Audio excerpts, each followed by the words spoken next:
Hello and welcome to the debate. I'm your host, Anna Maqbool, with you at PTV World. In today's show, we will be taking a look closely at a very important topic, something which is very close to our hearts as well, and for something that Pakistan has been advocating at different platforms for a long time now. This is with reference to what is going on in the world regarding Muslim sentiment, Muslim sacred personalities, and how the people and their religion are being targeted in various places, particularly in India. We've seen that this discrimination and this disrespect towards the sanctity of the Muslim religion is being violated every single day in India. And we've also seen that recently what has happened with reference to BJP leaders speaking against the Holy Prophet, peace be upon him, and putting forward derogatory remarks is, of course, something which is totally unacceptable by the Muslim world. There has been a serious reaction throughout the Muslim world. There has been a reaction by Pakistan as well, of course, in this regard, and it has been put forward that such acts are extremely condemnable and point towards the kind of situation that the large Muslim population in India is suffering at the moment, and the way that they are being targeted and are not allowed to practice their basic religious freedoms, and even more so that their religion is in fact disrespected so openly and without any consequence. And this is happening from people who are in positions of power, who are the decision makers within India, and how this particular ideology is put forward and a particular religion is put down. This, of course, points us to the larger problem as to what needs to be done about it and how there needs to be some sort of a tangible reaction to what is going on in India and how it should be curtailed. Again, we've seen so many different forms of hate speech that are continuing to spread within India, and it's now trickling down among the people of India as well, and it's becoming increasingly difficult to perhaps be able to contain it and to also help people understand what is going on is definitely something that is problematic and needs to be looked at seriously. The urgency of the problem exists, and the situation, the gravity of the situation is also there. But we still perhaps don't see the kind of response that we still need to. The Arab world did react strongly to the recent statements against the Holy Prophet, peace be upon him. There has been an online campaign calling for the boycott of Indian goods as well. How much of this is actually going to boil down to a serious deterioration of relationships between India and other countries, especially of the Muslim world, still, of course, remains to be seen. But we're going to take a deeper look at this and try to understand the problem, and then how exactly should the Muslim world be able to react to this. For this and more, as always, I've been joined in studio by Farrukh Pitafi and Raja Faisal. And we have with us online an Iranian journalist, Mr. Farrukh Pitafi, and we've also been joined by a Director of International Law at Stoke White Law Firm London, Mr. Hakan Kamouz. Thank you very much, gentlemen, for joining us. I apologize if I did not say your name correctly. Before we move on to the start of the discussion, we'll take a look at what saner voices in India have been talking about in the past, especially people belonging to the film industry in India as well, and what they have to say about the situation there.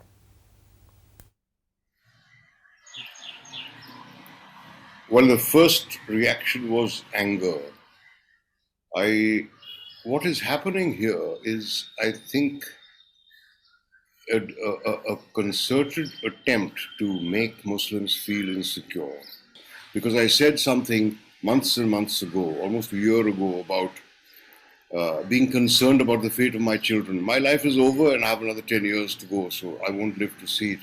But what I am concerned about is what would become of my children. And I had also stated that it is tragic that a cow's death should have more importance than the death of a police inspector. I'll be very honest, and I know how strange it sounds, but if this, our country, we keep on talking about religion, we're going to go back to the dark ages. There is nothing less important than religious intolerance. You know, Kiran and I have lived all our lives in India. For the first time, Kiran says, should we move out of India? Now, that's a disastrous and very big statement for Kiran to make to me. Well, you heard what the actors in India have to say, and there are other saner voices within India as well who have been calling out as to what is going on with regards to the Hindutva ideology, and then, of course, the kind of intolerance that exists in India. But the situation has deteriorated a lot as time has passed by, and that, of course, brings forth a bigger problem to the fact that as time progresses, the situation is actually getting worse for the people, and there hasn't been much done about it. We'll start a conversation with you, Mr. Hakan Kamouz. When we talk about this particular particular incident with reference to the Holy Prophet, peace be upon him, and the way that such statements and remarks have been made previously as well, with complete disregard, goes to show the extent to which the Muslims in India are suffering, and how recklessly the people in India and the politicians or the decision makers can say what they have said and what they have talked about regarding Islam. We've seen a reaction coming in from the Arab world, which seems to be strong enough for India to also react to that and have some sort of consequence for the BJP leaders. But yet again, this again is not the first time such an incident has happened, and there is so much that is still going on ground that is wrong and that needs to be stopped. Do you think that the kind of reaction we've seen immediately in the aftermath of these statements can actually be extended to the larger problem that currently exists in India with reference to the way that the Muslims and other minorities are being treated?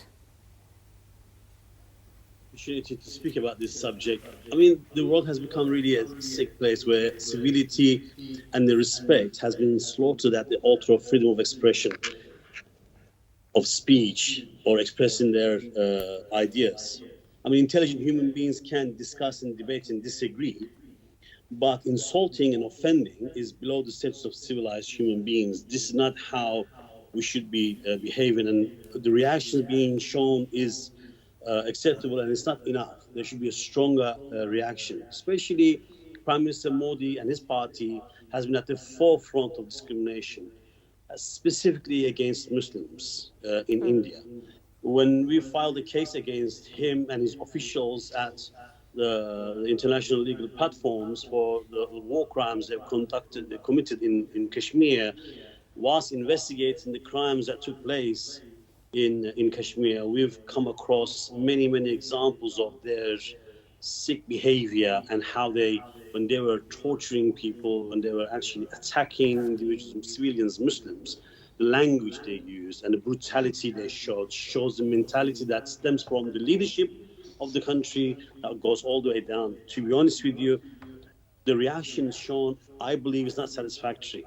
There should be a stronger reaction, and there should be serious measures that needs to be taken place against Modi and his government, especially party officials who constantly propagate discrimination and hatred against Muslims. Islamophobia is literally practiced every day in India, and we must show a stronger reaction to this. And by the way, if I may take the opportunity to say this will start with Muslims, yes, but India has many other religious minorities.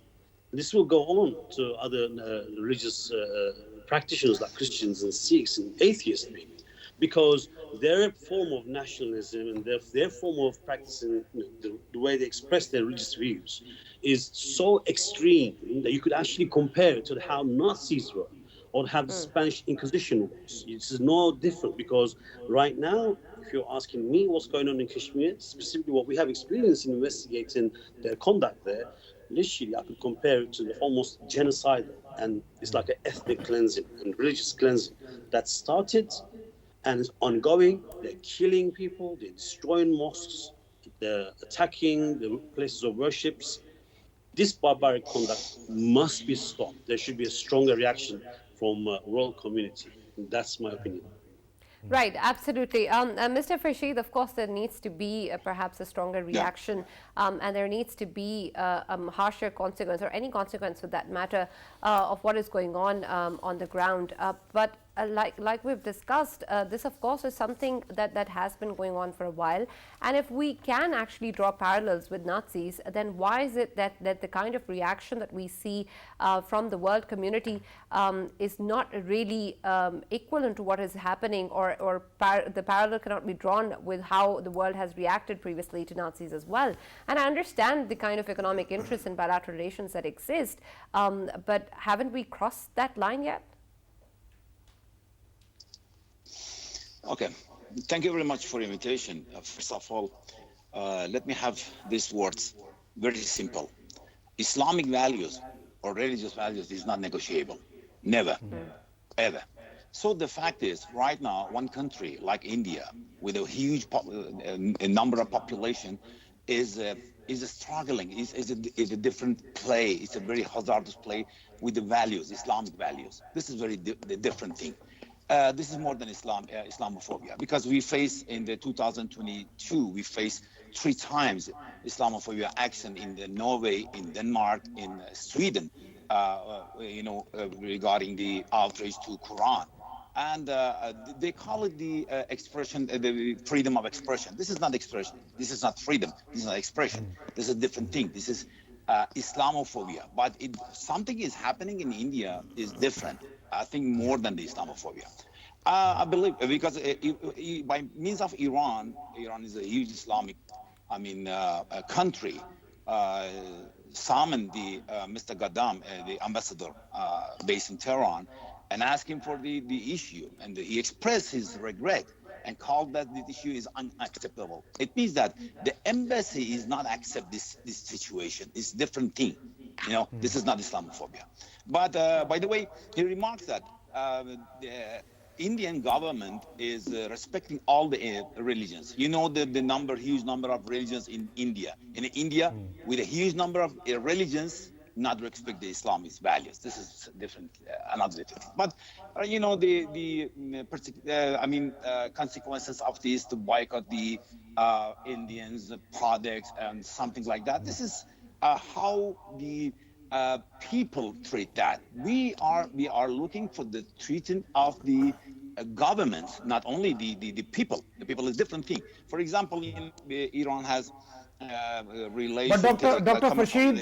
Farshid, I would like to differ. I would like to differ because the 2 personalities we're talking about here, they are spokespersons of the ruling party BJP, and you just highlighted that obviously boycotting the Indian products is not the solution. To me, I think it is the solution, because if they will be getting the economic hit back, that is when they will be hit very hard. And I just wanted to ask you, what about Iran? When would Iran think about hurting India? Because economically I'm talking about, because right now while we're talking, every day 425,000 barrel a day crude oil is going from Iran to India. It is being sold.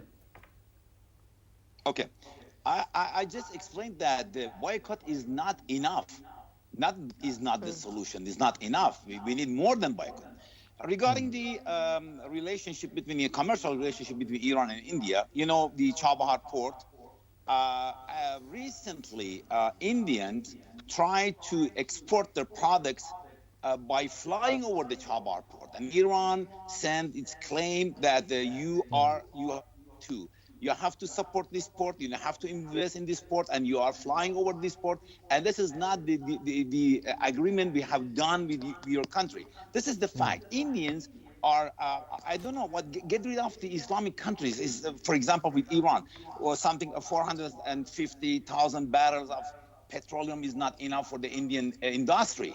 And they are recovering these more huge numbers of the barrels from the Russia, because now it's cheaper than the Iranian one. India is getting far from the Islamic countries. This is the fact. For this reason, I told that the boycott is not enough, because by boycotting, they are getting rid of it for that. For example, India, for exporting the wheat, exporting the sugar, they put sanctions for that, and this is fact. India is stopping the relationship with the other part of the world. This is fact. With this, talking about the sanctions, Dr. Hakan, I wanted to ask you, because you are someone who's a pro when it comes to international law. I just wanted to ask you the kind of atrocities which are being committed against Muslims. Muslims are being targeted in India. Why aren't we seeing GSP Plus looking into it? Why aren't we seeing FATF looking into it? Because these are clear human rights violations. Shouldn't they be looking at it? Because why I'm asking this question from you, because you're sitting in London and you would be keeping an eye on Human Rights Watch. So, as far as the international law is concerned, one of the things we actually done, uh, exercising the rights of some of the Kashmiri clients of ours, Yeah. filing cases in the UK and other international legal platforms to raise and highlight the profile of what was going on and how the Indian forces are conducting themselves. Although this is a legal application in which this needs to be evaluated, the most important part of it was to tell the world the Indian government and their agents' conduct in Kashmir and how they literally going around attacking mosques and Muslims and killing civilians. And we have successfully highlighted, but it's not enough. What we have done is a drop in the ocean of atrocities taking place in Kashmir by the Indian government, to be honest with you. And the Prime Minister has the audacity to pretend that there's nothing's happening and that he's somehow welcomed in the world politics and embraced by world leaders, even though he is directly involved in the atrocities taking place in Kashmir. Now, speaking international law perspective, there's not much you can do. Whilst the Kashmiris may not necessarily have any faith in Indian judges or Indian courts somehow establishing justice on their behalf for what they have been subjected to, the international legal arena does not have many platforms where you can effectively seek justice, unfortunately. But the only thing you can try to go and appeal to is the World Court, where you can tell the world of stories of victims and how they've been treated by the pretentious government of Modi, where they try to give the world the image of they were somehow peaceful governments, democratic. Right, Mr. Kamuz, of course, it is an education problem as well. Perhaps Muslims also need to educate the Western friends what exactly is going on in India. But Sana, with your permission, particularly this question that Faisal raised reminded me of a line from West Wing, the US series. And that was the great thing about the international law is that most of it has not been written. And that is the biggest problem. But I actually wanted to take the opportunity to clarify one point. What was said on Indian channel was not done in the name of freedom of expression. In fact, it was opposite of that because, you know, the entire situation or background is that there is a mosque called Gayan Wapi mosque, and there Indians are claiming that there was, or Indian Hindu extremists are claiming that it was a temple which was demolished, and then they actually built a mosque there. And then eventually there was an investigation, and they found a place which was actually, Muslims claimed that it was a fountain. And this explanation was challenged by Hindu extremists that it was actually, one of the deities or one element of the deities. And when Muslims actually said it on record on television, because that was their defense, this woman who was speaking on live television said that it amounts to blasphemy. Don't say that, otherwise I'm going to say this, that, and the other thing. Right? So in a sense, it was contrary to the idea of freedom of expression because she was threatening a minority that they should stay silent. Right? Exactly. Regarding another thing that was about Iran and how Iran is selling its petroleum products to India, let me be very frank. The actual problem is not actually selling things to India. It is buying things from India. India's exports all over the world have been giving it a lot of boost and a lot of shot in the arm, and that has to be countered. If you actually want to do something about it, you'll have to sensitize the countries that are facing this situation, because all over the world we know that BJP started this theatric when it first came to power, that it has been trying to manufacture a clash between so-called civilizations, or for that matter religions. They have been saying, this is their project, that there is going to be an inevitable clash between the West and the Muslims, between the Indians and the Muslims, between China and the West as well. So what they do is this entire game is rigged. At this moment, even if you boycott, what exactly is it going to do? It is going to harden the fault lines between religions or cultures, right? So in the end, then Indian government is going to say, look, Muslims are reactionaries. But what is happening in India? Why is it that Hindus have suddenly become so reactionary, and why is it that they are attacking everybody? That is a question that needs to be raised at the proper platforms. That is not happening. Which platforms really are the proper ones to actually have this voice raised as well? UN. Sana, I just wanted to add something. Sana, if we look at today's India, of course wants, it's a sort of totalitarian India, and Hindutva ideology wants to, quash all of the historic perspectives of the Muslims, the ones were growing in India once. And here, both of our guests, one of them is from Iran and one of them traces himself back to Turkey, and both of them would agree with me that both were the countries from where the invaders came to India, and the culture we are seeing in India of the Muslims, it has a lot to do with Iranian culture, a lot to do with the Turkish cultures, because they were the rulers at that time. And now what we're seeing, if we talk about the Babri Masjid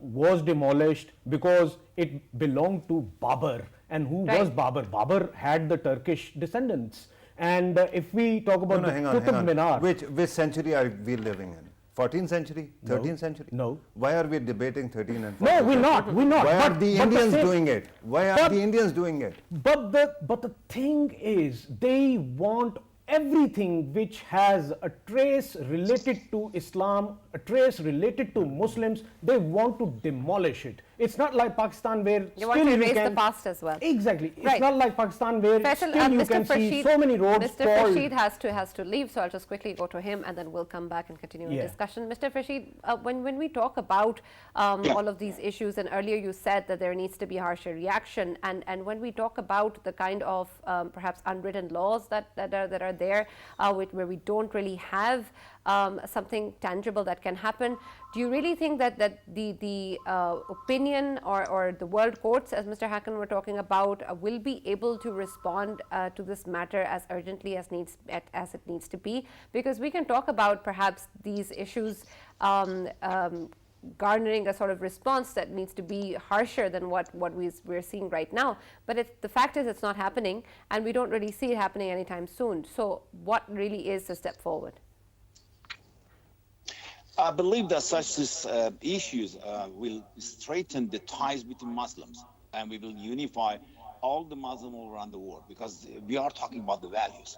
I'm not happy, I'm not pleased with such these issues. I'm not talking about that. What is already happened? I mean, I have to believe that this has happened already by a large country in the world, and this country is more than 1 billion people. But the fact is, the fact of the essence of Islamophobia is the population of Muslim communities is increasing in the world, and many Muslim politicians are penetrating to the Western administrations. The fact is, in coming years, Muslims will rule the world, and this is what they are not accepting right now, and this is the war that started to Muslim community. This is the fact. I believe that the boycott maybe is acceptable, but it's not enough. We have to. But Mr. Farshid, do we actually have an understanding of Islamophobia that all the Muslim world agrees upon, and do we have a framework or a plan as to how the entire Muslim world is going to react to Islamophobic incidents? And what are we doing to actually educate people about it? Farshid, it is very important to. Hang on. This question, sir. It is very important to educate everybody, right? But when I look at the hard right Western media or Indian media or elsewhere, I don't see any presence of Muslims. Who is educating viewers of Fox News? What exactly is Islamophobia and why is it bad? Who's leading the campaign? Is there any campaign against Islamophobia? In the Western countries, Muslims who actually live in Europe and America try to define the Islamophobia as They actually want to linguistically define it. They want to define it conceptually as well, and they have made some progress there as to describe what Islamophobia and Islamophobic behavior is, and it's still being debated because we all know, even though they have accepted some form of it, it's not necessarily expressing everything that we are going through in the West here, and obviously what's going on in India and elsewhere in the world. The problem is always goes back to the same main idea that we do not have one homogenic, united understanding of Islam, nor do we have a common identity or identifier. We use the word to describe ourselves, whether I am Turkish, he's Iranian, or others, Indian or Pakistani or whatever. We all have a completely different understanding of this whole concept. What does it mean to you and what does it mean to me? It's different. And this is the problem. And this is why every time I am on some kind of a TV program talking about some attack here and some legal challenge there, we keep going back on the same issue all the time. Right, but Mr. Hakan, there surely must be some universal aspects to Islamophobia or our understanding of how something is hurtful to the Muslim sentiment. Of course, we've seen that in the recent statement as well. The entire Muslim world did sort of react unanimously toward this, and this was a baseline that everybody agrees upon. We can still establish a baseline. And I respect this, don't get me wrong. What I don't understand is how is a Muslim woman's being raped and a man's being chopped and killed does not create such a reaction. Right. And the Prophet's name is being somehow uttered in some TV system, which I don't get me wrong, we should definitely show reaction. But murdering Muslims does not create reaction. This create reaction? Yeah. This doesn't make any sense to me. Again, I'm not saying they should do this. I'm not saying they should get away with it. We should show reaction. But every day, in some part of the world, Muslims are being killed. Innocent people being slaughtered, tortured, raped, and doesn't it create a reaction? And this create reaction? That's what I don't understand. Right. Sir, let me ask you another question. And there seems to be a pattern emerging. Right at the moment when everybody was criticizing India and people and countries were demanding that India apologize, all of a sudden, we have seen a concept that there were threats by Al-Qaeda. And there seems to be a pattern.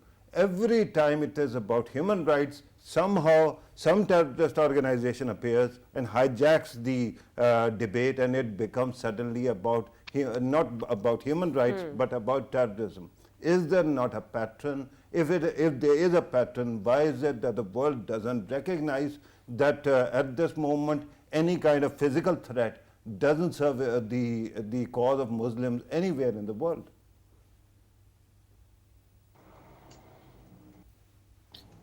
Mr. Farshid? Mr. Farshid, can you hear us? Sorry. Okay. Yeah.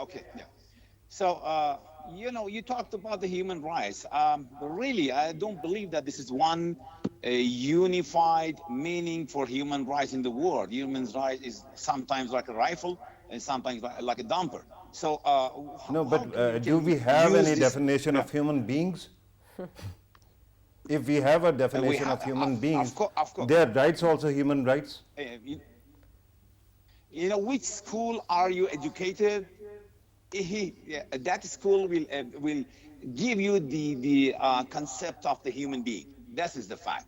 English school, Chicago school, an Iran school, or some. This is the by means of which school you studied.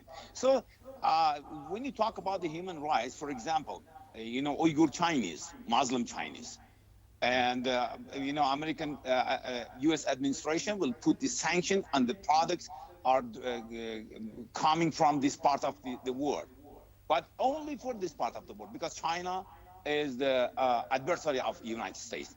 What about the Rwanda? What about the Burma? What about the Syrian and the Yemeni child? So we cannot get through with the human rights. The human rights is not a common sense between us and between U.S. and between West and East. We have to, the first thing that we are, the lack is the education in Muslim countries, in Muslim education. Second, manufacturing. When you put the boycott to the Indian or other countries, you need products, and you have to produce by yourself. This is the fact. First, education, and that after that, production. Manufacturing. There is no other way to get rid of this hell they are producing for us. Yeah. Right. I understand. I understand that perhaps there may be layers to understanding different concepts, and maybe there is still work to be done in all of that. But surely we are at a stage where we have established some sort of consensus or understanding of what freedoms mean, what human rights mean, what violations mean, and we must have laws or some channels in place which allow for justice to happen and for injustices not to be tolerated. Is there not any avenue that can be explored currently to deal with the problem, Mr. Hakan? I mean, as ineffective as it is, you could actually file some complaint to UN's expert panels, describe to them what happened, and maybe you can ask them to experts panels to basically challenge the Indian government for it. But may I ask the question, what is it that we're expecting? Are we expecting that Indian government and the ruling party will all of a sudden change their mentality? This behavior is a chosen behavior. This is not a random behavior. This is a behavior that's taught, practiced, and protected by the government so that their party members and those who are affiliated with it practice it at a ground level. So what we're asking, I suppose, is not some kind of a world court punishing Indian government, but some kind of Indian government initiative to re-educate its people, to stop behaving in a way that causes such upheaval and insults and etc. Well, that's what we're talking about here. Other than that, as late as it may be, a reaction from Muslim leadership, Muslim countries' leaderships, you can see has made some impact because of commercial worries, of course, a lot of trade, a lot of money, because this is the kind of stuff that hurts. If I may express a personal opinion, I think the biggest religion in the world is capitalism, because everybody is capitalist first. And so they believe in the principles of capitalism, and when that gets hurt, everybody's hurt, and you can see. Yeah, but with due respect, you're talking about a pattern, and you think that it is self-evident that Narendra Modi's government and his party are this, and everybody knows that this is their project, this is their program. If that is true, why is it that the countries which call themselves liberal democracies and which don't condone similar kind of attitude elsewhere, why are they hell-bent on treating India as an ally and a close ally? And we keep on seeing that every time the US or the Britons or any other European powers chief executive talks, they call India democracy. There is incredible evidence that India may not be any more a democracy any longer. So why is it that they still don't want to see it? There is a saying in Urdu that nobody wants to swallow a bee that one has seen with one's own eye. If they can see it, why are they swallowing it, sir? Dr. Farshid, I'll add in that are we going to see India becoming a new Israel of the East, as Israel is obviously committing atrocities on Palestine, and we have always been seeing that America stood with Israel, and here it is India doing the same against the Muslims, and once more we will see the Western powers, especially America, all the way standing with India. Would we see that in coming future? I believe that there is nothing in common between Israel and India, because India is deserved to be more bigger project for United States. For example, substitution for China. That is the fact, because of the population, because of the vast countries, vast lands, by means of the cultivation and food products. And I don't believe that the Israel is the favorable or maybe favorite item for the all kind of the Americans administration. For example, the next one, it should be Mr. Trump or itself, will has revenge of Israel because of the last election. And they do that. He lost the election because of the Israel. So the Israel nowadays, by means of the Abraham agreement, is devastating the relationship with the Muslim countries. But I think this is partial. This is not a deep, agreements, because Israel cannot rule this vast, the network of the agreement, or network of the consulates and embassies all around the world, because Israel itself has the enemy, has the revenge by the Muslims. So for this reason, I cannot compare the Israel with the as an island. That is a very sane counsel. But can I take my question back to Mr. Kamus? Mr. Kamus, particularly when we are looking at the Western democracy and their value system, it is very clear: respect for human rights. I understand that war and terror might have complicated things, but that phase is more or less over. Why is it that India's democracy keeps on depleting, and yet the West is adamant that India is a liberal democracy and a lie?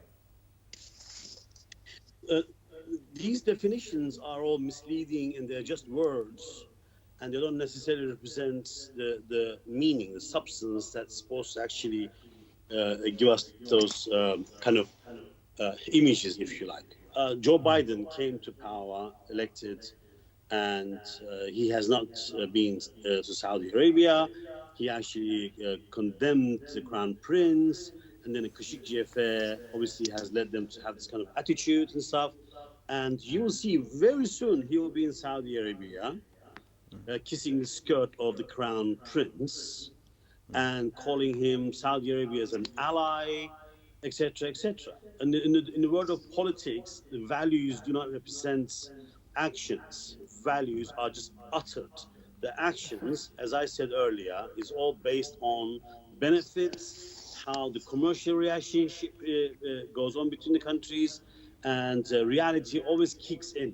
India is a very, very important player in the region. Massive country. It is a power to be reckoned with. It is a nuclear power. It is a spacefaring country. It has a great influence. It's a massive consumer market. Right. But so is China. These kind of Sir, values hang on, sir. Liberal democracies and stuff. Mr. Kamus, India might be a very important country, and it might be a very important player, but so is China. China has a bigger market than India. But there comes a time when they have to actually draw a red line that if you are actually crossing this, you are not our ally. And India keeps on crossing it for past 8 years. But I agree with you.